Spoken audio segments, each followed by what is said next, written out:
Certamente sinto-me honrado, desde já agradeço o convite. Terei o prazer de partilhar pela primeira vez esse espaço com figuras como Frei Angalo, o Dr. Rui Verde e, portanto, o caríssimo Manuel José. Espero não ter cometido erro. Agradeço o convite, reiterando, portanto, muito obrigado. Saúdo o senhor diretor Horácio dos Reis, a todos os ouvintes da Comercial Despertar. Nós aqui agradecemos. A saudação vai para a Chibia, onde está o Frei Angalo. Hoje está na sua terra natal para participar do Ponto de Equilíbrio. Frei, seja bem-vindo e obrigado mais uma vez. Muito obrigado, boa tarde aí ao Dr. Salucci. Acho que é a primeira vez que nos encontramos. O Manuel José tivemos juntos na sessão passada. O Dr. Riverde, que praticamente agora já somos aí mobília de casa, é a ti, Horácio, e depois aos ouvintes da Rádio Despertar. Boa tarde, estamos juntos aqui no Ponto de Equilíbrio. E ao Dr. Riverde, um académico de reconhecido valor, que está aqui também para emprestar o seu conhecimento e sempre uma figura que está sempre presente quando é convidado a debitar qualquer opinião de assuntos com relevância para o nosso país, a quem agradecemos mais uma vez. Obrigado por ter aceitado o nosso convite. Boa tarde, eu é que agradeço sempre a vossa simpatia e cá estou, disponível, quando posso estar disponível. E tenho muito gosto em compartilhar já este espaço consigo e aqui com o Frei Angalo, que já começamos a ser velhos amigos sem nos conhecermos pessoalmente. Mas ok, é assim a modernidade. Nós, Boa tarde a todos. Nós agradecemos, vamos aguardando a presença do jornalista José Gama, mas outro jornalista que está aqui connosco é o Manuel José. Manuel José, mais uma vez seja bem-vindo, é a segunda vez que está connosco e é sempre um prazer tê-lo. Ok, boa tarde aos colegas que estão no painel. Boa tarde especial ao Dr. Rui Verde. Agora é que eu percebi, o Manuel José da Voz da América. Boa tarde. Boa tarde. Rui Verde, ao qual eu sou muito admirador. Muito boa tarde ao Frei Angalo, boa tarde aos ouvintes da Rádio Despertar Comercial. Ao Manuel José não vou fazer a pergunta, porque a última vez que cá estivemos não gosta de partilhar as suas reflexões.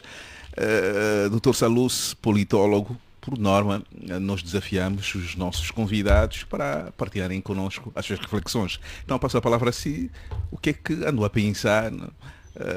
O nosso país é bastante fértil para desafiar as nossas mentes para as várias questões que merecem sempre o nosso olhar diferenciado. O que é que andou a pensar, Dr. Salucci? Bom, como jovem académico, certamente, interessado pelos fenómenos sociais e políticos, certamente que vieram-nos à alma vários elementos para a reflexão. Mas é óbvio que muitas vezes somos circunscritos ao contexto, ao meio, à realidade que vivemos e certamente isso também, de certa maneira, pode não atiçar profundas reflexões no campo da ciência política, no campo da concepção do poder, no campo, portanto, da sociologia política, dos fenômenos políticos de forma geral. Daí é que eu andei a pensar durante esses dias, como tenho feito nos últimos tempos, na fome que infelizmente cada vez mais acomete a vida dos angolanos, relegando-os para uma luta frenética para a sobrevivência e, claro, fazendo aqui um paralelismo com o que se tem feito ao nível político, ou seja, no que diz respeito àqueles atores que têm responsabilidades para debelar, para, por via das políticas públicas, definir, gizar ações que visassem de concreto, com realismo e mais do que isso, com vontade política, acabar, extirpar ou, se calhar, minimizar os efeitos da fome, portanto, no dia a dia dos cidadãos angolanos. Portanto, não tivemos a pensar em outras coisas, senão porque é que não se está a fazer alguma coisa do ponto de vista político para, com realismo, com firmeza, com vontade, mais do que isso, com responsabilidade política para debelarmos a questão da fome. Tenho estado a pensar Acha que nisso. estamos a perder a batalha contra a fome? Eu penso que já perdemos. Se olharmos o dia a dia dos angolanos, se cruzarmos a primeira avenida, certamente que vamos nos deparar com fome. A primeira curva que fazemos ao sair das nossas casas, o que é que temos como fotografia inicial? É a fome. São os jovens, miúdos, crianças em contentores à procura de alguma coisa para debelar a fome, para, portanto, terem a sua condição física, mental, mais ou menos consistente, e portanto falta isso. Pensamos nós que já perdemos, mas é óbvio que ainda é possível fazermos alguma coisa no sentido de minimizar, não eliminar, porque é uma batalha perdida, é mesmo uma batalha perdida, não é? E nessas reflexões há sempre uma pergunta inocente, mas não tão inocente assim. É admissível um país que está com as nossas potencialidades, mais de 22 anos de paz, sem qualquer obstáculo na ação governativa, estar a enfrentar dificuldades como as dificuldades da fome, as pessoas não têm o que comer, o número é acentuado, não são poucas famílias hoje, aquelas pessoas que estavam quase que na classe média, hoje foram reduzidas essas famílias a quase a condição de mendigos.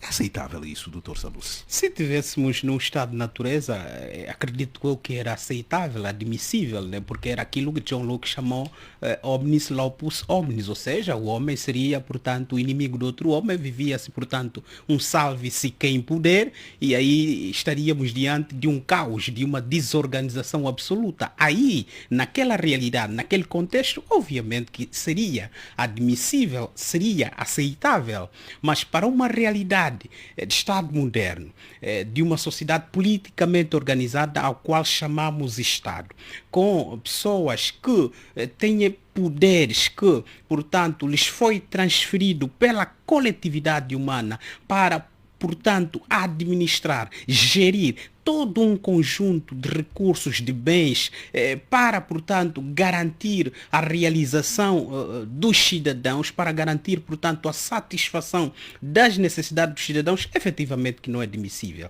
Um Estado no qual encontramos um governo, um grupo restrito que tem poder para tomar decisões, para gizar políticas públicas, para garantir a realização dos cidadãos, é claro que não é admissível. Não é admissível ainda mais para um país, como dizia um certo empresário, uma entrevista a qual nunca esqueço, não é? Lembro-me de alguns anos atrás ter assistido e ouvido em viva voz de Tóquio Sequale, para fazer aqui a publicidade, que dava uma entrevista à TPA e ao conceituado jornalista Ernesto Bartolomeu. Ele disse o seguinte: Ernesto Bartolomeu, o teu país é abençoado, o teu país é rico e não existe razão que faça com que vocês passem fome. E eu acredito que Jesus passou no vosso país e vocês tiveram a bênção de ter Jesus no vosso país e Jesus ter se esquecido das suas malas no aeroporto. Eu presumo que a analogia que fazia das malas era, portanto, a potencialidade natural, as riquezas, desde ouro, petróleo, vários minérios, diamante, urário. Portanto, nós somos abençoados por Deus. Portanto, para quem acredita em Deus, como eu devo dizer com firmeza e contundência, nós somos um país efetivamente abençoado por Deus. Mal estamos porque talvez não temos governos abençoados por Deus. Essa é a grande questão. Muito obrigado, Dr. Salus. Poderíamos aprofundar um pouco mais aquilo que é a sua reflexão para o dia de hoje, que está a partilhar connosco. Como temos o tema central, aqui ficou então essa reflexão. Frei Angalo falou aqui um pouco de sermos uma terra abençoada. Frei Angalo, o que é que andou a pensar? É alguém que tem uma responsabilidade acrescida, é um homem da oração, é um homem da palavra, e aqui o Dr. Salus a fazer recurso a uma analogia de que Jesus Cristo, segundo alguma figura que ele cita aqui, teria dito isso. Jesus Cristo deixou as suas malas cá no nosso país e infelizmente nós não estamos a dar o melhor proveito a essas malas. Frei Angalo, o que é que andou a pensar?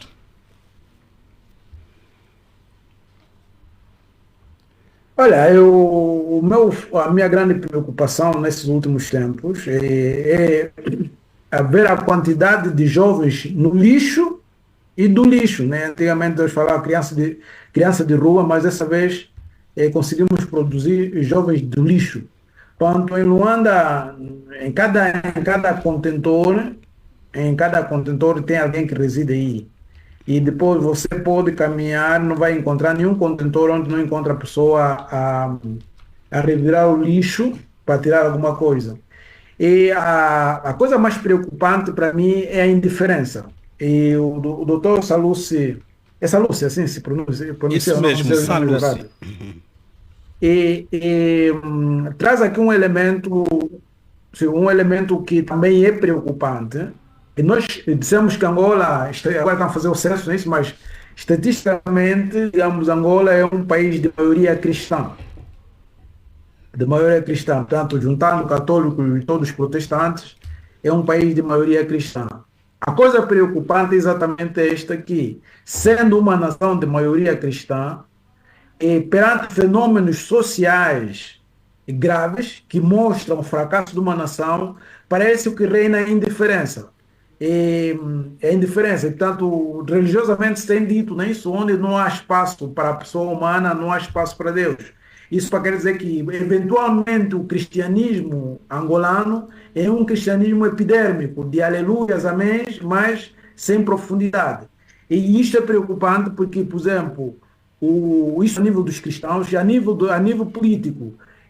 A responsabilidade não recai só para quem está a governar mal, porque isso já sabemos, mas também para aqueles que são que representam, os representantes, os deputados. Portanto, a questão do excesso de jovens na rua, no lixo, deveria obrigar a nação a parar e focalizar-se naquilo que é o elemento essencial de uma nação, que é a pessoa humana. Quer dizer, qualquer política gizada que não tem no centro a pessoa humana é um fracasso. E quando nós estamos perante milhares e milhares, centenas e centenas de jovens no lixo e ninguém se preocupa, isso não provoca debate público, não faz a Assembleia Nacional parar, quer dizer que alguma coisa como nação está fracassada, ou então como nação nós não sabemos bem o que é que queremos neste momento. Isso é a coisa mais... Frei Angalo, somos uma nação falhada. E termino...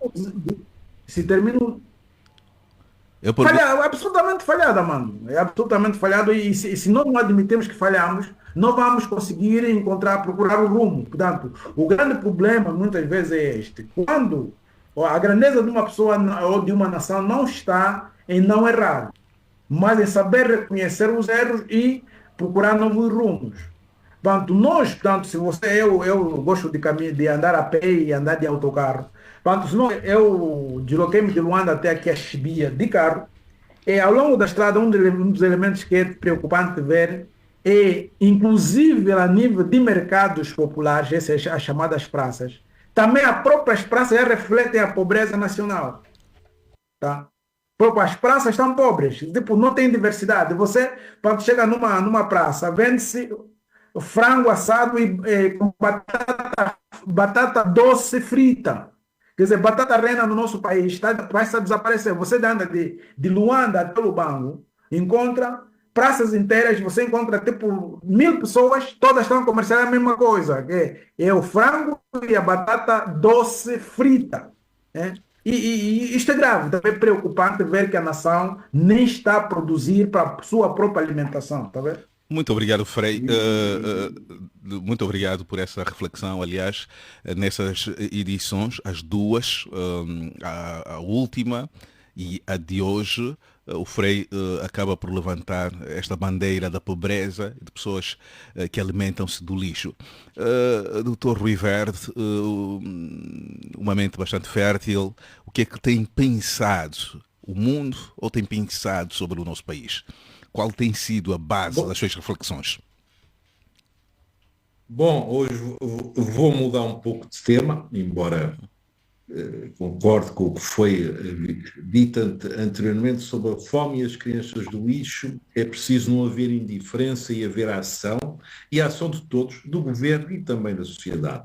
Mas vou para outro ponto que me preocupa a nível internacional, que são os acontecimentos em Moçambique e na República Democrática do Congo. estamos a assistir a uma espécie de endurecimento dos respectivos regimes. Na República Democrática do Congo, eu ando numa campanha, digamos, internacional, a ver se arranja um perdão. Foram condenadas mais de 30 pessoas à morte, uma delas um amigo meu chamado Jean-Jacques Rondon, um académico belga, por uma suposta tentativa de golpe de Estado contra o Tshisekedi aqui há uns meses. Não havia pena de morte no Congo, passou a haver pena de morte. Houve uma espécie de um julgamento estranho e 30 pessoas foram assim condenadas de supetão à pena de morte. Em Moçambique nem houve julgamento e temos já 2 pessoas assassinadas devido às eleições. Portanto, estamos aqui a assistir a um endurecimento, talvez esteja a refletir algum retorno ao autoritarismo duro em África, como terá começado no Sahel, e vem por aí abaixo, e preocupa-me esta, não quer dizer que seja em todos os países, mas é uma espécie de uma febre que estou a ver alastrar-se um pouco de todo lado e que me preocupa bastante. O valor da pessoa humana estava a assumir de algum relevo na política africana, julgo que está novamente a ser perdido e mata-se ou condena-se à morte outra vez com extrema facilidade. Ou seja, isso, a vida humana deixou de ter valor. A vida humana deixou de ter valor, principalmente quando se trata para determinados regimes para a manutenção do poder. Exatamente. Mas começa a ser assim uma febre que alastra. Vamos já ver se não alastra demais. E é este o meu ponto de reflexão inicial. Ok, assim foi essa reflexão partilhada com o Dr. Rui Verde, pelo Dr. Rui Verde. Agora passo a palavra ao Manuel José para o tema central. Queremos hoje entrar nos meandros do poder e principalmente aqui o tema que nos propomos tem a ver com a questão do processo do terceiro mandato que parece estar em banho-maria, aqui em Vinha d'Alho. Não é um caminho fechado, é um caminho que cada vez mais apresenta-se como um caminho aberto.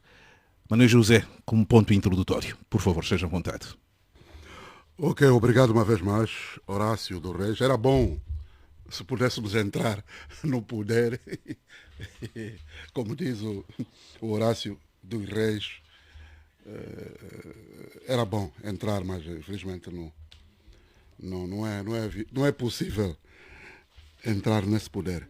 É possível entrar no tema do poder, e o tema trazido hoje é o terceiro mandato. O terceiro mandato é como eu gosto de afirmar, é de sobrevivência. Por que é que eu digo que é de sobrevivência?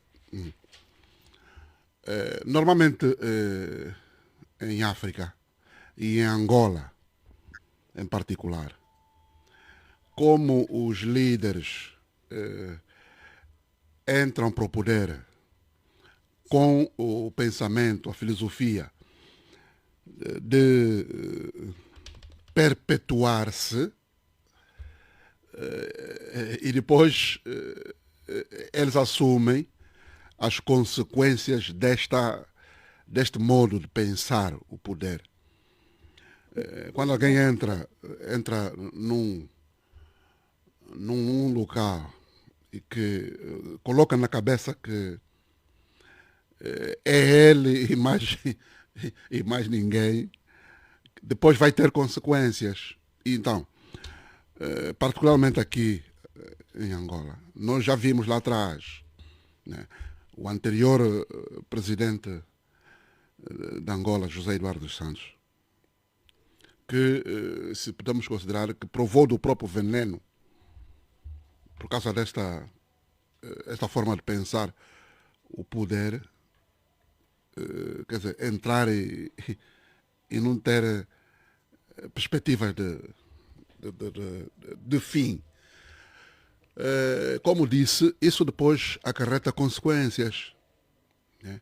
E, para mim, a principal consequência, e essa é o que move, a meu entender, os presidentes da Angola, é depois ficarem incapacitados de poderem proteger os filhos.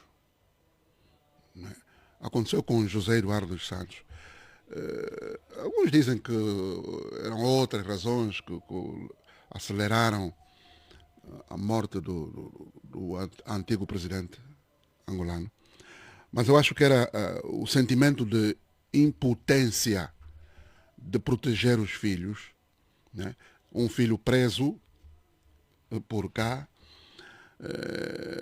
duas filhas quase foragidas do país, locupletadas os bens, não importa a forma como adquiriram esses bens, mas quase que ficaram sem os bens. Então, eu acredito que ao dirigir-se ao pai, e o pai não saber como proteger os filhos, as filhas no caso, aquilo é de facto arrasador para a pessoa. Eu acho que aquilo é que provou. E nós estamos a ver. Acha que os seus pares concorreram para, ou seja, aceleraram a morte de José Eduardo dos Santos? É óbvio. Mas o MPLA tem a noção disso, que concorreu para a morte de quem durante muitos anos liderou o partido e liderou o país. O MPLA tem a noção dessa reflexão que faz? Não sei se terão a noção ou não, e também não estou aqui para escrutinar a forma deles encararem, não sei, mas aquilo está ali à vista de todos. Esse exemplo que eu estou a apresentar do presidente José Eduardo dos Santos. Não é? Nós vimos quando saiu de Espanha, depois de ter ficado 2 anos no exílio, não sei se com aspas ou sem aspas, e regressa, nós vimos a forma como José Eduardo foi, como é que eu posso dizer, foi separado, foi ostracizado. E eu que não tinha grandes afeições com o senhor, eu senti pena do senhor. Né? Quer dizer, um indivíduo que ficou 38 anos e de repente era o homem mais forte, mais poderoso da Angola. E ficou reduzido a quase nada. Reduzido a quase nada. Então, esse seria o recado ao atual presidente. Né? Eu não sei se ele consegue, e ainda bem que o Horácio colocou-me essa questão, se o MPLA não tem noção, enfim, eu não sei se eu, como um mortal, estou aqui, eu tenho noção aqui à distância, eu acho que ele também deve ter noção de que a história se repete. E infelizmente, eu digo infelizmente, porque não se deseja o mal para ninguém. Mas eu estou a ver a história quase a se repetir com o presidente. Mas um partido como o MPLA não teria aprendido efetivamente esta lição, que é bastante recente e está fresca da sua história recente? A dificuldade, Horácio, é saber se de facto o MPLA funciona como tal. Né? Como tal, funciona como uma unidade. Ou se funciona a retalhos. E a é leitura que faz, o MPLA funciona a retalho? Eu acho que está a funcionar a retalho. Né? Mas a maioria não consegue sobrepor à minoria? Não. Neste partido, da forma como está estruturado, não acredito que haja uma maioria sobrepor-se. É exatamente o contrário, uma minoria. No caso, uma pessoa a dominar, que eu costumo chamar Rei Leão, em alusão a uma selva, que domina os demais, porque ela é que tem a lapiseira, como se diz no bairro, lapiseira no sentido de que ela é que decide tudo, ela é que antecipa. Aliás, ela é que disse que o árbitro ainda não apitou, não é? Ele está a dizer, enquanto o árbitro não apitar, vocês fiquem calminhos, pianinho. Mas ele pensa que ele tem também este, este poder todo. Não tem. Por isso que eu estou a chamar a colação o caso do presidente José Eduardo Santos. Não há esse poder. E fazendo uma citação de Bob Marley, que ele dizia que na Terra não existe o ser poderoso, não há esse poderoso. É só imaginarmos como é que nasce, como é que nascem os seres humanos. Uma coisinha pequenininha, tá vendo? Impotente, que é levado daqui para ali. E depois de crescer, o indivíduo criar um pouco de músculo, pensa que tem o poder, mas não tem. É um poder, como é que eu posso dizer? Efêmero. Que o indivíduo julga ter esse poder. Então, esse terceiro mandato eu resumo nisso. É o receio de quem domina ou pensa que domina em salvaguardar, porque é o que acontece, Horácio. Assim que colocar fim ao mandato, mas eu até já estou a ver o filme, como se fosse aquelas cenas da selva, quando o leão já está fragilizado e as hienas caem lá em cima e devoram-no vivo, ainda vivo, o leão. É quase esse cenário que se assiste no MPLA. É esse cenário que se vai... Dr. Salus, também está com essa impressão que os sinais para o terceiro mandato estão visíveis para qualquer um que está atento ao desdobramento dos políticos, dos corredores do poder? Para quem acompanha as intervenções do presidente João Lourenço, certamente que perceberá que não é um simples alarme, não é um simples alarido que a sociedade, os intelectuais, os opinions makers fazem relativamente a essa hipótese, a essa possibilidade de o presidente João Lourenço tentar aqui perpetuar-se por mais algum tempo no poder. É óbvio que há essa pretensão, embora que implícita, mas os discursos últimos do presidente João Lourenço, quer, portanto, no encontro que teve com os secretários dos comitês provinciais e não só, quer também a sua intervenção na reunião extraordinária do Comitê Central, deixou aí nas entrelinhas alguns elementos que, claro, motivam e remetem-nos para uma reflexão da possibilidade cada vez mais em relação ao presidente, portanto, tentar aqui uma engenharia que lhe permita manter-se no poder em 2027, embora exista agora aqui também a possibilidade de haver também, do ponto de vista dos arranjos políticos, uma outra possibilidade que não se pode descurar é na impossibilidade de não conseguir manter-se no terceiro mandato em 2027, promover aquilo que ele próprio combateu em 2018, que é a famosa bicefalia. E isso permitiria com que se fizesse alguns arranjos ao nível dos estatutos do MPLA, porque o artigo 120 é peremptório em relação a quem deve ser, portanto, o candidato a presidente da República do MPLA. Portanto, o presidente do MPLA, conforme o estatuto vigente, é automaticamente o candidato presidenciável para as eleições gerais do país.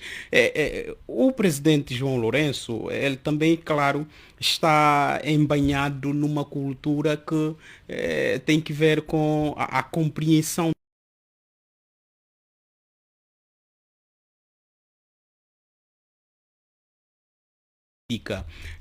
o Manuel José não esteve errado quando disse que um dos grandes problemas dos presidentes em África, de forma particular, o problema de José Eduardo Santos e o problema agora de João Lourenço, é efetivamente como sobreviver após, portanto, a vigência do seu mandato. E isso resulta de que? Resulta de uma má interpretação, de uma má compreensão do poder.